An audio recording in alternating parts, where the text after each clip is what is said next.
We had managed to find a comfortable shelter, but would we survive the winter? This is Clanfolk, a Rimworld type indie game set in 14th century Scotland. As a Scot, I have a divine duty to play and appraise this game. I can safely give it 5 out of 5 haggis already. The premise of the game that differentiates it from Rimworld is that it is a peaceful battle with nature for survival, and it's perfect for those who don't know how to play Rimworld to be able to learn Rimworld type games. There are no wars or fighting, which given the history of Scotland is a bit of a stretch, but everything else has a thoughtful attention to detail. It's still in early access, and I'll be playing with the most vanilla settings possible. This will be our map. I already have 30 hours of experience in this game, so I'll be playing quick to prepare for the winter. The first year can be the most treacherous. We then pick our clan. These are traditional Scottish surnames, and each surname has a traditional tartan. My surname in real life is actually Norse Gaelic, so I don't actually have a tartan, but my middle name is MacCallum, so we will go with the MacCallum clan. I sold our chickens to get a pet cat. The cat is very useful in the early game to keep rats at bay. So this is our map, and there's no time to waste. Let's get to work. First we want sleeping spots, drinking spots and washing spots. Once we start picking up sticks and rocks, we'll begin to unlock technology in the technology tree. Unlike other Rimworld games, we don't actually need to do research, we simply need to live our lives and pick up materials and build, and this will unlock new technology as we do it. These are just small rocks, but they can unearth larger rocks on occasion. The larger rocks are a good fireproof material for early game construction. We'll also use the small rocks to build gravel paths. Oh, and we need a sleep spot for the cat too.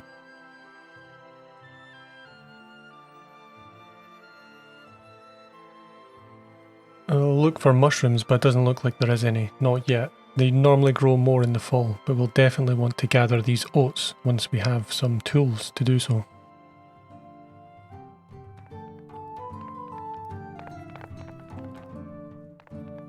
Right now we're just unlocking stockpiles. These just give us a place on the ground to gather items of certain types. In the near future we'll have more designated areas for these. This is where we'll be able to do basic construction. It's just an area on the ground to build tools. You might notice that I don't manually control my characters and they can't be drafted. I can only set the priority, and I can also set urgent priority when needed. This is a proper place to keep branches. Branches are going to be used for building and for fires in the near future.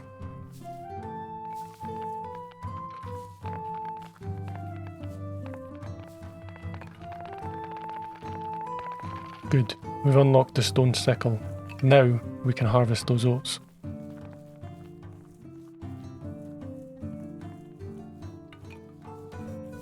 Food is one of the main challenges in this game. It's quite easy to run out of food and starve to death. Berries can be picked in abundance right now, but they are seasonal and they don't last very long. We'll want to try and look into long-term food sources, and I already know, because I've already played the game for about 30 hours, that oats is a very good source of long-lasting food, as we can make it into porridge once we unlock the technology.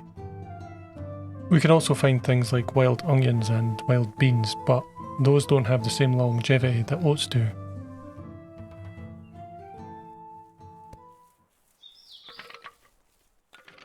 We're making steady progress. Very slow, but steady. Much like Rimworld and other Rimworld type games, there is a job hierarchy, but Clanfolk has a far more relaxed method. All I'm going to do here is move the tasks that they enjoy to the top, so they do them more often, and move the ones they don't like to the bottom, so they don't do them very often. We can turn on strict priorities, but while it's turned off, our Clanfolk will mix up their tasks, so that everything gets done eventually. The workload that we have is often huge, so it makes sense not to use a strict priority. I'll manually tell them when a task needs urgent priority. So you can kind of just not even look at this or set it and forget it. It's much easier than other Rimworld games. Gravel paths. Now these are useful. I'll use these to give us a movement speed on common routes that we take, like to the water or elsewhere. We unlock these by gathering 200 small stones, so that's the kind of way that technology unlocks in this game. Oh, looks like some beans and lots more oats. I think we're going to grab everything. The winter can be very, very harsh if you're not prepared for it. We also have 2 elders in the community that we have to think about. The conditions that our clanfolk live in can determine their lifespan. We'll also want to think about building a shelter as soon as possible. One way to save time is to dig into this mountain and build our home there.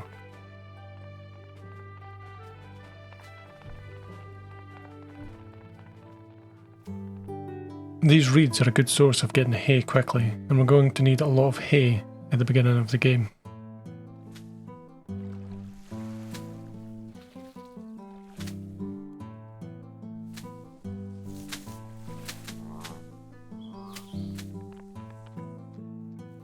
We've unlocked the thresher. This is what we'll use to turn grass into hay and also get seeds from grass types.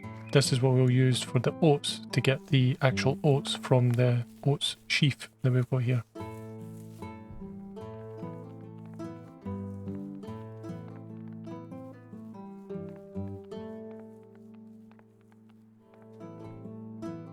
We're starting to unlock some of the technology to make linen, but linen is quite a complex process to get flax to become linen, so we're probably not going to be doing that this year.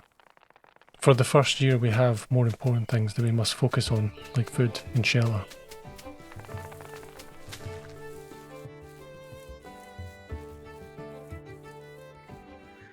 Looks like I just found the mother lode over here in the corner. This is enough oats to probably keep us going for years. The access to sticks and hay has allowed us to make fishing traps, which can catch us some raw eels, which we can then cook in the campfire for food. Unfortunately, it's quite late, and our clanfolk follow a strict routine. Once it becomes dusk, they spend some time doing their own personal tasks. After that, they go to sleep. They won't do any work again until tomorrow.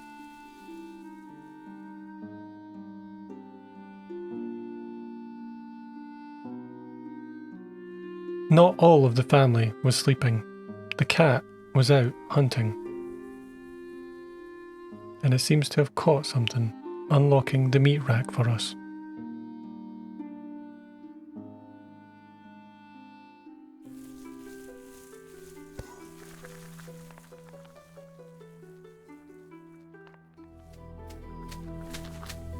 Many of the early materials that we're using are quite flammable, and we need to keep them away from this red ring around the fire. We can use something called a flame blocker stockpile around the fire, which actually prevents flammable items from being allowed to sit there. But that's going to become something that we think about once we move the fire indoors. The stone hoe will allow us to tilt soil and then be able to plant crops within the tilted soil, which is something we're going to want to do as soon as possible to make the most of the warm weather.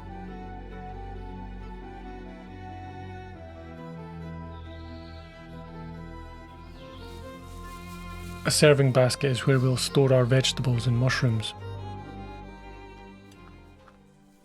If we want to have a look at the technology that we've unlocked and what we're close to unlocking, we can go into the Ideas tab here. This can give us an indication of some of the technology we're close to unlocking.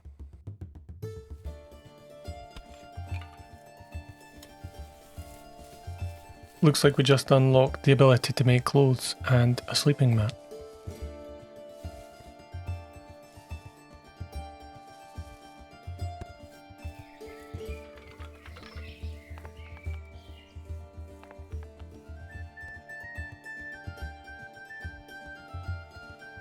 We began to gather clay and we continued to unlock new technologies such as the ability to cut down trees and to carve into rock. The technology continued to come fast.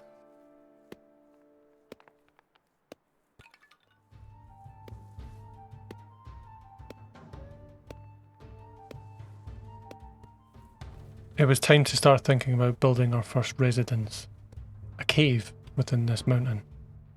The mountain already has a roof, so if we carve it out carefully, we'll be able to keep the roof up without it collapsing, rather than building our own, which would take time and resources. A charcoal kiln. These are very important. Perhaps equally as important, if not more important, is harvesting wet peat bricks, which we will then dry out and use as a fuel source to warm our homes. Harvesting the peat will also allow us to find something called bog iron ore, which is basically a kind of iron ore that will break down and then smelt into iron ingots. Stone floor is what we might build our home with, as it's a fireproof flooring.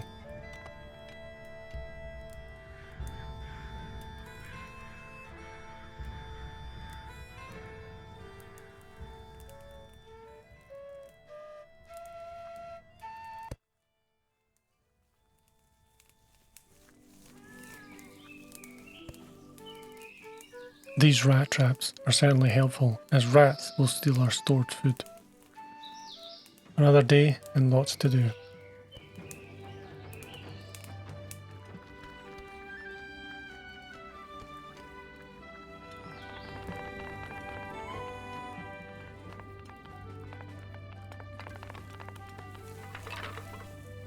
It looks like we can now hunt, and I can show you a nice little tip for hunting. If you turn on the thermal overlay, it's much easier to spot wildlife, such as this herd of deer here.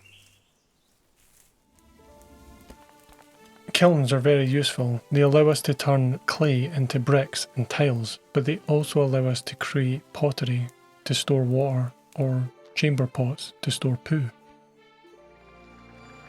It looks like Fargard was successful on his deer hunt, and he's caught a big one. That's a lot of meat and a lot of hide.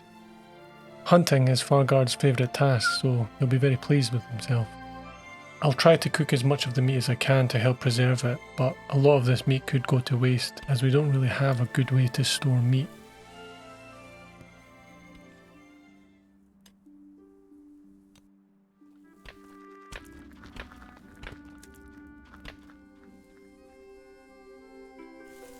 These signs are quite important. The messenger post is a kind of story one, and the vacancy one is for people to pay to stay the night here.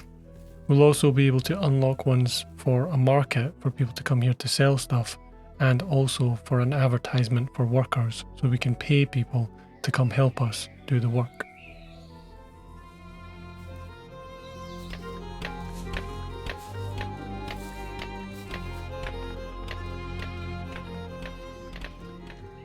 Until we get those windows fitted, it's quite dark in this cave right now, but I'm going to try and plan out some walls to keep the roof above. These straw torches emit embers, so we need to be careful where we place them, not next to anything that's flammable.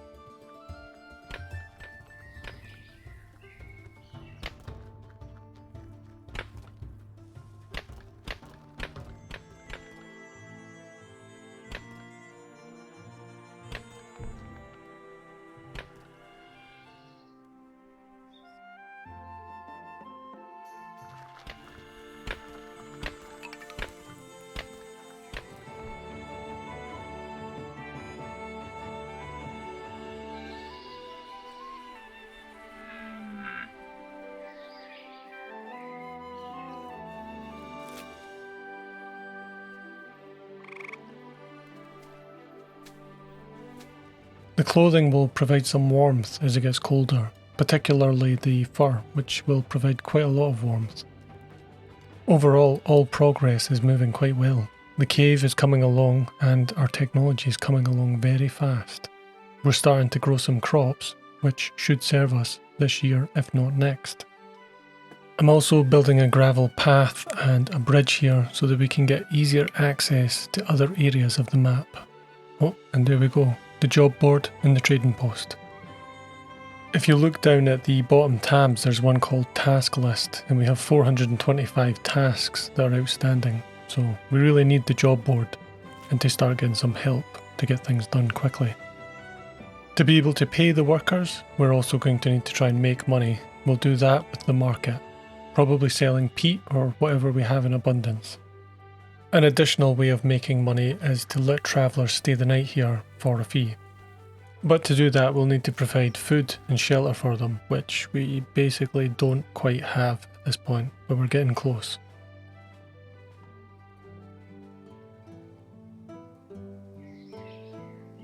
As you can see, the rain is destroying a lot of our stored materials, one of the many reasons we need to get an indoor shelter. This mushroom rack is very useful early game. It allows us to dry out the mushrooms to preserve them for longer.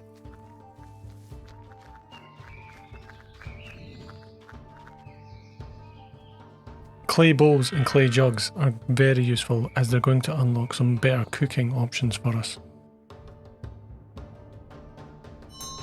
That little ding means that someone wants to work for us as they're next to the worker sign. Oh, someone else as well. We've got limited money though, so I don't think we're going to be able to hire too many, but we'll hire as many as we can. We're down to 377 tasks, so we're starting to get through the work, but we're going to need lots more help. It looks like other people are coming in. Some of them might be merchants. No, he's another worker. To permanently recruit new Clanfolk, we would need to marry them into the family.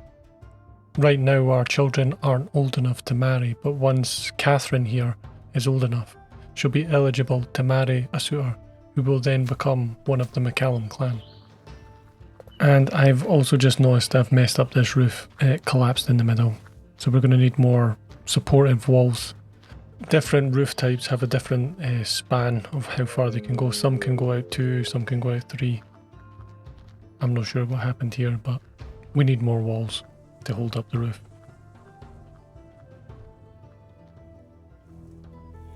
Looks like we have some kale out here that we can harvest, and I think there's some onions here as well. Looks like we've managed to make a bowl, which means we've got a bowl stand and we've got a seed shelf. That's good. We really want to try and look after our seeds and make sure we have plenty for next year.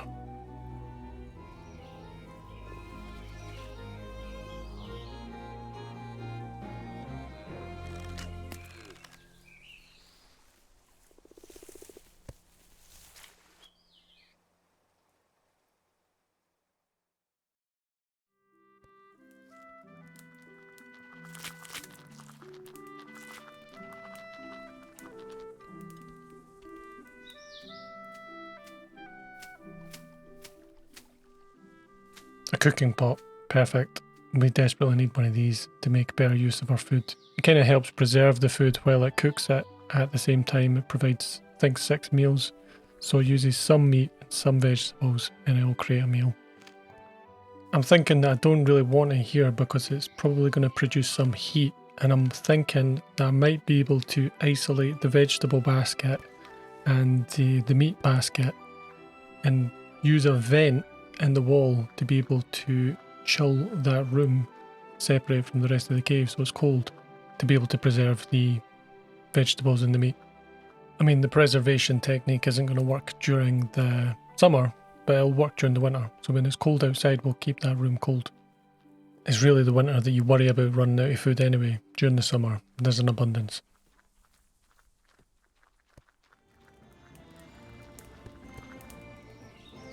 A tiled peat stove. Now this is the big item that you need for the winter. It's going to keep the place warm, and we can also cook porridge on top of the stove.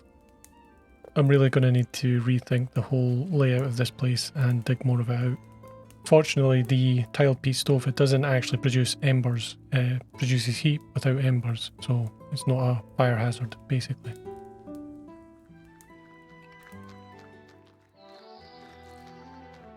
For most of the doors, I'm using the straw curtain, which allows heat to pass through it quite easily. But for that refrigerated section up in the top right, I'm actually going to use a proper door to prevent the heat passing through. That way we can try and chill that room as much as possible.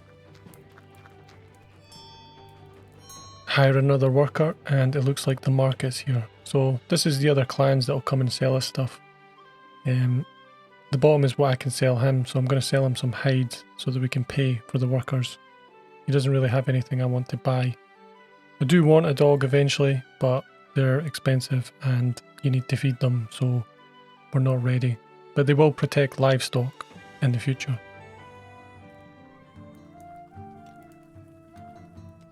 Bog iron crusher. This is what we'll generally use to get iron. When we dig up peat, as I mentioned earlier, we occasionally find bog iron. We'll then break down that bog iron into powdered iron, which will then smelt into an iron ingot.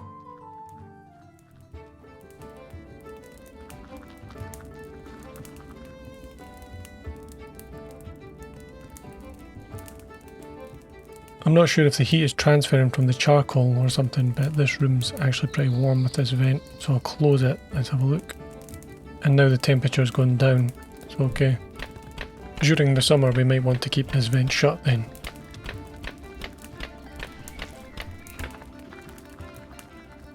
Looks like we're ready to start making iron.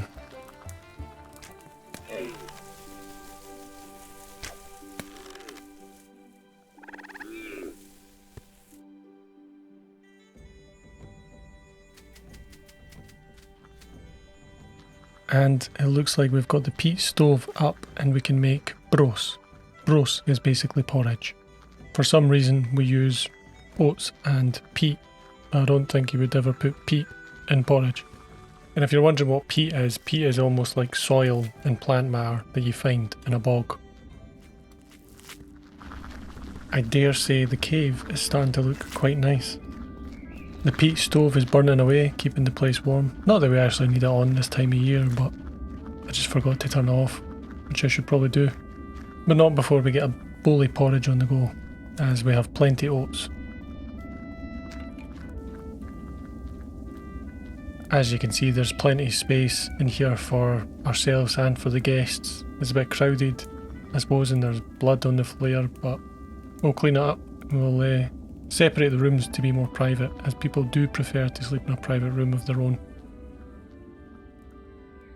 It's a fair trek for them to go to the toilet, so I think I'm going to build some new toilets here. They also like some privacy when they go to the toilet, which I haven't really been providing for them, so I'm going to give them some walls and a little door, you know, like an outhouse basically.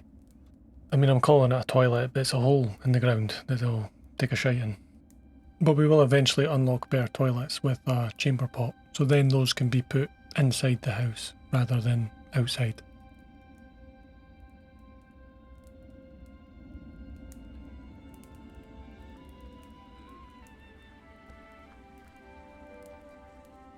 I think I've kind of surprised myself on how many rooms I've managed to get in this wee cave.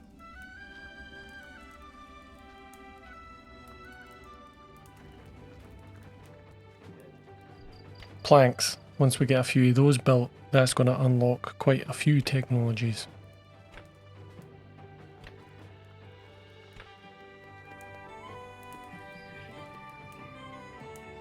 A smithy. That's going to allow us to make iron tools, which are going to be better than the crappy stone ones we've been using.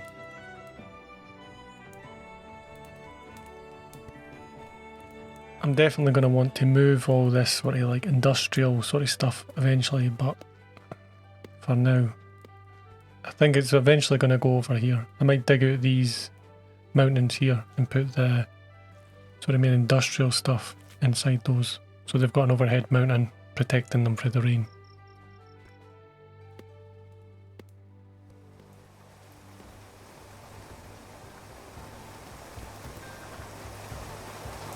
We're now getting straight into the autumn and it's absolutely pissing down. We're making good progress though, and we're getting stuff moved, so things are moving quite well. We do have 570 tasks to do, but we keep hiring lots of helpers for the jobs. There's so many to be done. We're also clean out of money, so we're going to have to try and find more income from somewhere, else these helpers are going to bail on us. Apparently giving them food and shelter isn't quite enough, they also want money from us. So they eventually all left when we ran out of money, so we're going to need to try and get the work done by ourselves. Mere bros for us.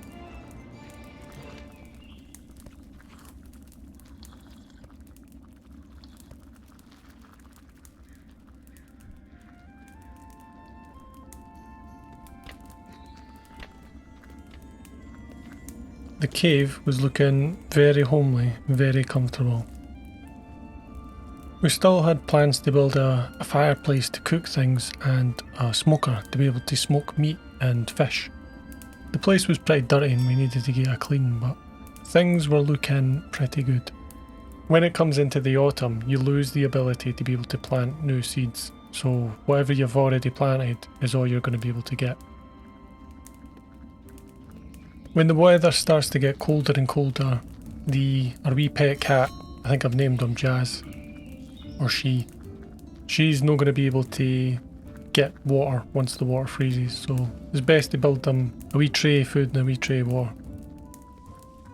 I'm also keeping the jugs of water next to the peat stove, as when the water freezes we'll bring in frozen water to melt, and if it's next to the peat stove, hopefully it's going to melt quicker. This looks to be the last harvest we'll have for the year. We also never finished the stone bridge, unfortunately.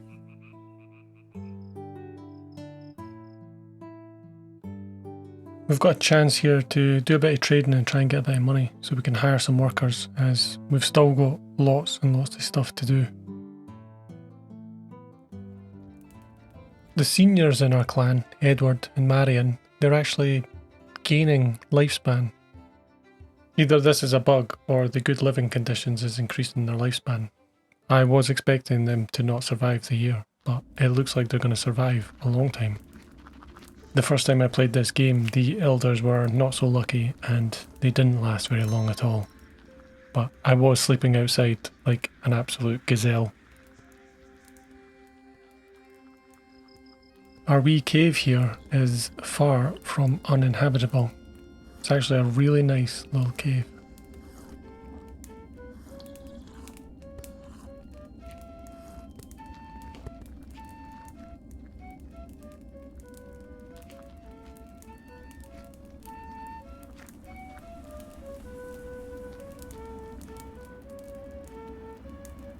We had entered the winter. Now was the time to find out if our preparations had been successful. We would definitely want to try and get everyone a fur cloak to stay warm. Catherine grew up and became an adult.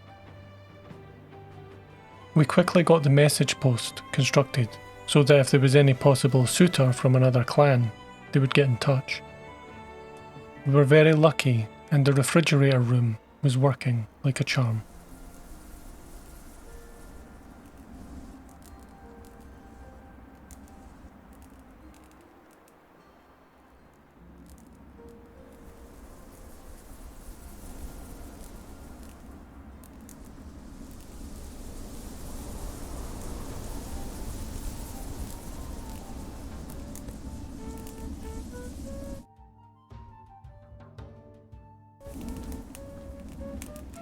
To stay warm in the cave, we dug out a lot of peat to then dry out and be used as a fuel source to keep us warm.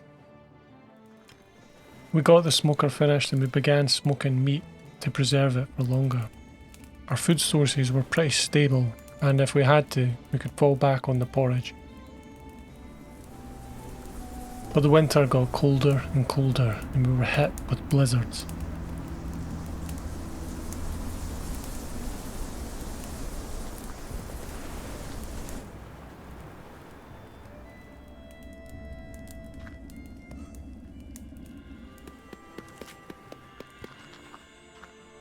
Getting access to nails is going to open up a lot of building technology for us.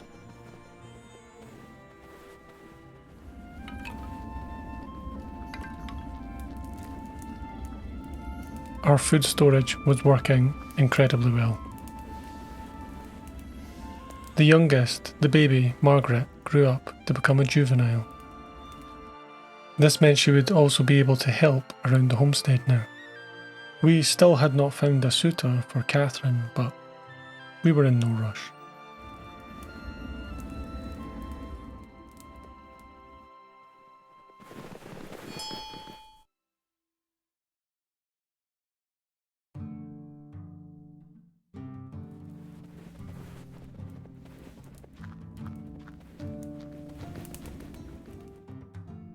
Our growing technologies meant we needed more space. I decided to dig out this mountain, or to at least begin digging it out, with the hopes of turning it into a storage workshop. I wouldn't expect that we're going to finish this until next year though. However, the amount of work that we had scheduled has now decreased, down to 215 tasks, which seems a lot more manageable. During the winter there wasn't really a way to clean ourselves as the lakes had frozen. Then we unlocked the bathtub. There wasn't a lot of space, but I decided to just put one in one of the bedrooms. It wasn't perfect, but we'd at least have a way to clean ourselves. The filthy Clanfolk could not wait to have a bath once it was there, but we had limited water that we had to melt from ice.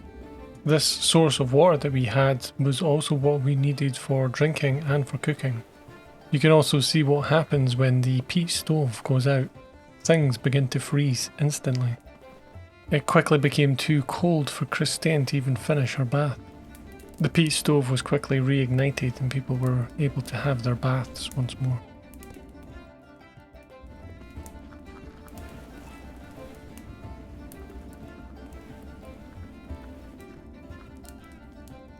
Everyone was so dirty and keen to have a bath at the same time that it exhausted our water supply quite quickly. We then had to begin setting the ice to be melted on the fire, which would require a worker to do it. The ambient temperature in the room would eventually melt the ice, but not quick enough for us to continue having baths the way we were.